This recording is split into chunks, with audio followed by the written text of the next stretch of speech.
Hello साथियों, मैं पंकज वैष्णव आप सभी का स्वागत करता हूं आज की क्लास में।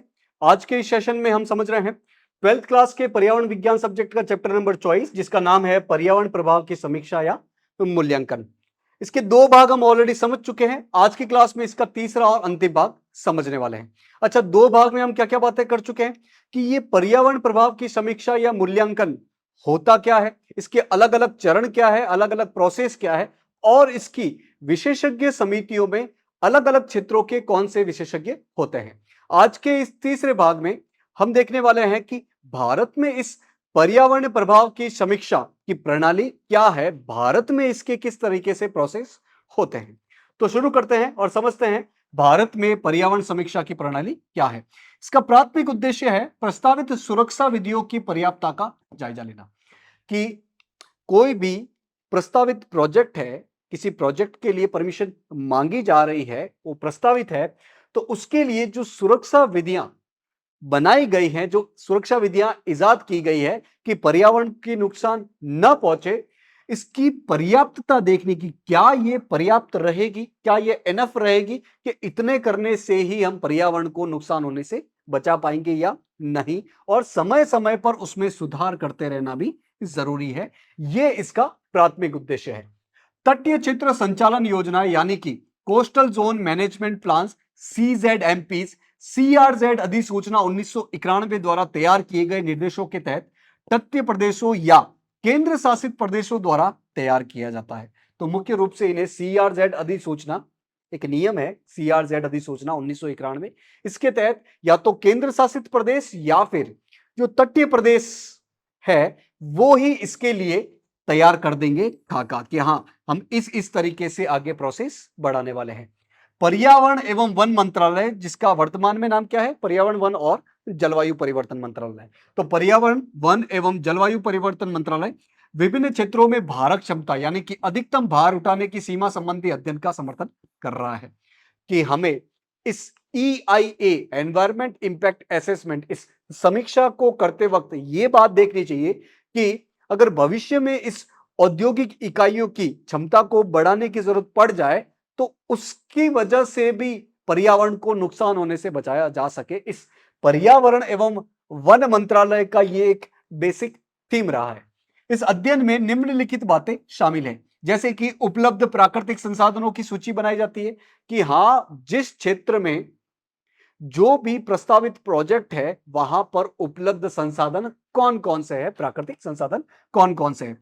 मौजूदा पर्यावरणीय स्थितियों की तैयारी की जाती है कि वहां पर पर्यावरण की स्थिति क्या है, वन की स्थिति क्या है, हवा की स्थिति क्या है, पानी की स्थिति क्या है, भूमि की स्थिति क्या है, जैविक पर्यावरण की स्थिति क्या है, प्रस्तावित योजनाएं एवं प्राकृतिक संसाधनों पर उनका क्या प्रभाव पड़ने वाला है। जो हमने योजना को प्रस्तावित किया है, जिसकी अनुमति मांगी जा रही है, उसका पर्यावरण पे क्या असर पड़ने वाला है वो देखा जाता है। हॉट स्पॉट की पहचान की जाती है कि हाँ, इस क्षेत्र में वनस्पति भी ज्यादा है, जीव जंतु भी ज्यादा है और उनको नुकसान भी सबसे ज्यादा हो सकता है, तो उस क्षेत्र की समीक्षा ज्यादा की जाती है, उस क्षेत्र की पहचान भी अच्छे से अलग से की जाती है।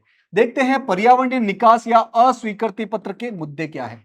सबसे पहले देखते हैं सिंगल विंडो अनुमति, मतलब एक ही विंडो से, एक ही जगह से सारे काम हो जाएंगे, अनुमति भी यही मिलेगी और रिजेक्शन होगा तो भी यहीं पे होगा। जब कभी किसी योजना को वन संरक्षण कानून 1980 के तहत पर्यावरणीय अनुमति के साथ साथ विकास की आवश्यकता भी होती है, तब दोनों के प्रस्तावों को एक साथ मंत्रालय के संबंधित विभागों को दे देना चाहिए। इसे हम कहते हैं सिंगल विंडो। तो पर्यावरण के बारे में और विकास के बारे में दोनों के लिए एक सिंगल विंडो ही है इस तरह EIA के प्रोसेस में। अनुमति और अस्वीकृति दोनों की क्रियाविधि एक साथ ही की जाती है। तो इस प्रोजेक्ट को परमिट करेंगे या इसको रिजेक्ट करेंगे, इसकी क्रियाविधि एक साथ ही की जाती है, एक साथ ही ये प्रोसेस चलता है। देखते हैं समयावधि कितनी लगती है। पर्यावरण की दृष्टि से योजना की समीक्षा और मूल्यांकन तो 90 दिनों में पूरा कर लिया जाता है और मंत्रालय का निर्णय इसके बाद के 30 दिनों के भीतर पहुंचा दिया जाता है। तो पर्यावरण की दृष्टि से इस योजना का क्या असर रहने वाला है, इसका समीक्षा करना, इसका मूल्यांकन करना कितने दिनों में कर दिया जाता है, करीब करीब 90 दिनों में पूरा कर दिया जाता है। और इस 90 दिनों के बाद 30 दिन के अंदर अंदर मंत्रालय का जो भी फैसला होता है वो आ जाता है। देखता है परियोजना के पूर्ण होने के बाद की प्रक्रिया को मॉनिटरिंग कैसे किया जाता है कि परियोजना बन गई है। मान लीजिए कि आप उद्योग बनाना चाह रहे हो, वो उद्योग रेडी हो चुका है, उसके आसपास सड़क बन गई है, वो बिल्डिंग तैयार हो गई है। अब इसके बाद मॉनिटरिंग कैसे की जाती है कि अब बन तो गया है, क्या अब ये पर्यावरण पे कहीं नुकसान करना शुरू तो नहीं कर रहा है। इसकी मॉनिटरिंग करने के लिए 6 क्षेत्रीय कार्यालय हैं। अलग-अलग क्षेत्रों में अलग-अलग कार्यालय हैं। जैसे कि शिलांग में, मतलब उत्तर पूर्वी भारत में, भुवनेश्वर यानी उड़ीसा में, चंडीगढ़ यानी कि पंजाब हरियाणा की राजधानी में, बेंगलुरु यानी कि कर्नाटक की राजधानी में, लखनऊ उत्तर प्रदेश में और भोपाल यानी कि मध्य प्रदेश की राजधानी में योजनाओं की समापन के बाद प्रबंधन ये क्षेत्रीय कार्यालय करते हैं। तो शिलांग, भुवनेश्वर, चंडीगढ़, बेंगलुरु, लखनऊ, भोपाल ये ऐसे क्षेत्र कार्यालय हैं जो कि योजनाओं की समापन के बाद प्रबंधन करते हैं ताकि पर्यावरण पे नुकसान ना हो। देखते हैं इस ईआईए प्रोसेस के मुख्य भागीदार कौन है। ईआईए सार्वजनिक और निजी विभाग यानी कि पब्लिक और प्राइवेट जो विभाग है दोनों पर ही लागू होते हैं। इसके 6 मुख्य भागीदार निम्न है। इसके अंतर्गत 6 मुख्य भागीदार आते हैं, जैसे कि वे जो योजना के प्रस्तावक है, इस योजना का प्रस्ताव जो लेके आए हैं वो इसके भागीदार है। दूसरा, पर्यावरणीय सलाहकार जो कि ईआईए की योजना प्रस्तावक के लिए तैयारी करते हैं। योजना लेके आ गए हैं, अब पर्यावरण के पक्ष से भी एक प्रस्तावक होगा कि नहीं हम पर्यावरण की तरफ से है, पर्यावरण संरक्षण की तरफ से, वो विकास के लिए है जो योजना लेके आए हैं, और पर्यावरण की तरफ से पर्यावरण सलाहकार होते हैं। तो ये इसके दूसरे भागीदार है। दूसरा है प्रदूषण नियंत्रण बोर्ड, चाहे वो क्षेत्रीय हो चाहे वो राष्ट्रीय हो, जैसे कि सीपीसीबीज है, एसपीसीबीज है, इनसे जुड़े हुए लोग। इसके अलावा जो आम जनता है, मुख्य रूप से उस प्रस्तावित योजना के आसपास के क्षेत्रों में जो लोग रह रहे हैं वो भी इसके भागीदार है। इसके अलावा प्रभाव समीक्षा एजेंसी ये इसके भागीदार है, और पर्यावरण और वन मंत्रालय के क्षेत्रीय केंद्र। अभी हमने देखे थे कि मुख्य रूप से ये 6 क्षेत्रीय केंद्र और अलग अलग केंद्र है, वो केंद्र भी इस प्रस्तावित योजना के मुख्य रूप से भागीदार होंगे, इस पूरे प्रोसेस में भागीदार होंगे। देखते हैं पर्यावरणीय अनुमति के लिए कौन कौन से स्टेप उठाने पड़ते हैं। सबसे पहले क्या होता है, अंत में क्या होता है। सबसे पहले निवेशक आएगा, बताएगा कि हाँ हम ये प्रस्ताव लाने वाले हैं, ये फैक्ट्री बनाने वाले हैं, ये उद्योग बनाने वाले हैं। उस प्रोजेक्ट को प्रश्नावली के साथ एसपीसीबीज को भेजा जाता है।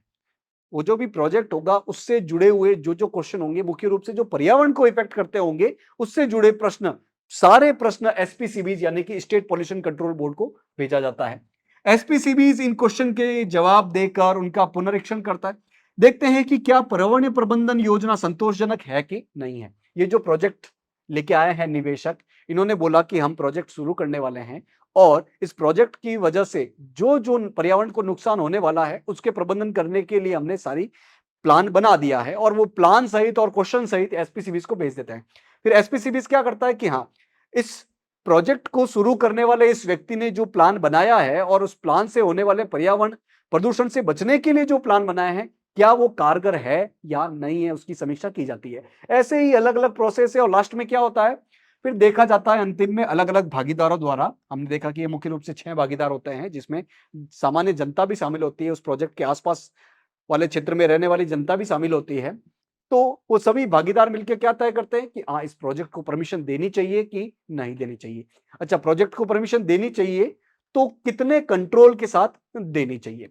इसी प्रकार वानिकी की अनुमति भी लेनी पड़ती है कि उस प्रोजेक्ट की वजह से वनों पर क्या असर पड़ने वाला है। वही सेम प्रोसेस है, निवेशक आएगा, बोलेगा हमारा ये प्रोजेक्ट है, इस प्रोजेक्ट की वजह से ये विकास आगे बढ़ेगा, और इस प्रोजेक्ट की वजह से पर्यावरण पे ये नुकसान हो सकता है, उस नुकसान को कम करने के लिए, उसका प्रबंधन करने के लिए हम ये स्टेप लेंगे। ऐसी जो पूरी रिपोर्ट है वो परमिशन के लिए आगे भेजी जाती है। वही 6 भागीदार तय करते हैं रिपोर्ट बना के कि इस प्रोजेक्ट को वानिकी की अनुमति देनी चाहिए कि नहीं देनी चाहिए, वनों पर ये नुकसान पहुंचाएंगे कि नहीं पहुंचाएंगे, उसके हिसाब से परमिशन और नो परमिशन का जायजा हो जाता है।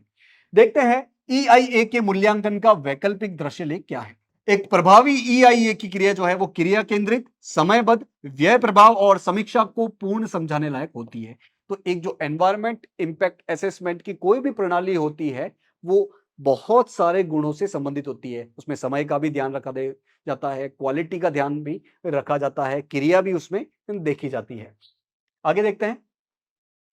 इसका मुख्य उद्देश्य एक ही होता है कि विकास योजना के निर्माण एवं लागूकरण के दौरान पर्यावरणीय हानि की किसी भी स्थिति को समाप्त कर देना। तो इस एनवायरमेंट इंपैक्ट असेसमेंट यानी कि पर्यावरणीय प्रभाव की समीक्षा या मूल्यांकन का एक ही लक्ष्य है कि जो भी विकास योजना बनाई है, जो भी हमने संभावित प्रोजेक्ट हम शुरू करना जा रहे हैं, उसके निर्माण और उसके लागूकरण के दौरान पर्यावरणीय हानि न्यूनतम हो या फिर जीरो हो। केंद्र सरकार द्वारा पर्यावरणीय अनुमति प्राप्त किए जाने वाली योजनाओं की सूची हमने पहले भी देखा था कि मुख्य रूप से ये योजनाएं होती है जिनके लिए ये एनवायरमेंट इंपैक्ट असेसमेंट की परमिशन लेने के लिए केंद्र सरकार के पास फाइल आती है। पहला है नाभिकीय शक्ति और संबंधित योजनाएं कि नाभिकीय पदार्थ जैसे यूरेनियम, थोरियम, इनकी मदद से हम ऊर्जा पैदा कर रहे हैं और उससे संबंधित हम कोई प्रोजेक्ट बना रहे हैं तो उसके लिए EIA करना जरूरी है। उसके लिए केंद्र सरकार के पास अनुमति के लिए फाइल आती है। जैसे कि जल संयंत्र हो गए, इस नाभिकीय संयंत्रों में लगने वाले जल संयंत्र, नाभिकीय ईंधन कॉम्प्लेक्स हो गए, विलक्षण जमीन हो गए, इनसे संबंधित परमिशन के लिए केंद्र सरकार के पास फाइल आती है। नदी घाटी परियोजना यानी कि बांध, जिनमें जल ऊर्जा, सिंचाई की मुख्य क्रिया एवं बाढ़ के नियंत्रण की क्रियाएं शामिल होती है। भाई ये जो नदी घाटी परियोजना होती है, जो बांध होते हैं, इसके बहुत सारे उपयोग होते हैं। जैसे कि पानी क्यों स्टोर किया जाता है? सिंचाई के प्रावधान के लिए, पीने के लिए, उद्योगों के लिए, मछली पालन के लिए, वनारोपण, चारागाह, बिजली प्रोडक्शन करने के लिए, पर्यटन के लिए। तो इन सभी चीजों का मूल्यांकन किया जाता है, सभी चीजों का समीक्षा किया जाता है इस EIA के अंतर्गत। बंदरगाह बनाने हैं, हवाई अड्डे बनाने हैं, बड़े बड़े इंफ्रास्ट्रक्चर बनाने हैं, तो इसके लिए EIA के लिए अनुमति की फाइल आती है केंद्र सरकार के पास। पेट्रोलियम रिफाइनरी, जिनमें कच्चे तेल और उत्पाद वाली पाइपलाइनें भी शामिल हैं। तो ये जो रिफाइनरीज होती है जो कि कच्चे तेल यानी कि पेट्रोलियम को रिफाइन करके अलग अलग प्रोडक्ट बनाती है, जैसे कि डीजल है, केरोसिन है, पेट्रोल है, ATF यानी कि एविएशन टर्बाइन फ्यूल यानी कि वायुयानों में भरने वाला फ्यूल है, और इसके अलावा प्लास्टिक का कच्चा माल भी इन्हीं रिफाइनरी से ही निकलता है। जैसे कि आपने रिलायंस रिफाइनरी का नाम सुना होगा। तो इस पेट्रोलियम रिफाइनरों की स्थापना, इनका निर्माण करने के लिए भी EIA जरूरी है। अब इसमें जो पाइपलाइनें लगी होती है वो भी इस निर्माण प्रक्रिया का ही हिस्सा है। इसके अलावा आपको रासायनिक खाद यानी कि यूरिया वगैरह बनानी हो, इसके लिए फैक्ट्री लगानी हो, तो उसके लिए भी EIA के अंतर्गत परमिशन जरूरी है। पीड़कनाशक यानी कि जो कीटनाशक होते हैं, जो हम अपनी खेती में बहुत ज्यादा यूज करते हैं, कीड़ों को मारने के लिए किसान भाइयों द्वारा यूज किया जाता है, उनके निर्माण करने वाली फैक्ट्रियों की स्थापना के लिए भी EIA प्रणाली आवश्यक है। तो ऐसी बहुत सारी जो विकास प्रक्रिया है या बहुत सारी इंडस्ट्री है, उनकी स्थापना के लिए आपको EIA एनवायरमेंट इंपैक्ट असेसमेंट यानी कि पर्यावरण प्रभाव की समीक्षा या मूल्यांकन करना जरूरी है। तो आज की क्लास में हमने क्या समझा कि भारत में मुख्य रूप से इस EIA एनवायरमेंट इंपैक्ट असेसमेंट पर्यावरण प्रभाव की समीक्षा या मूल्यांकन के लिए कौन से प्रोसेस है, किस तरीके से ये काम करता है।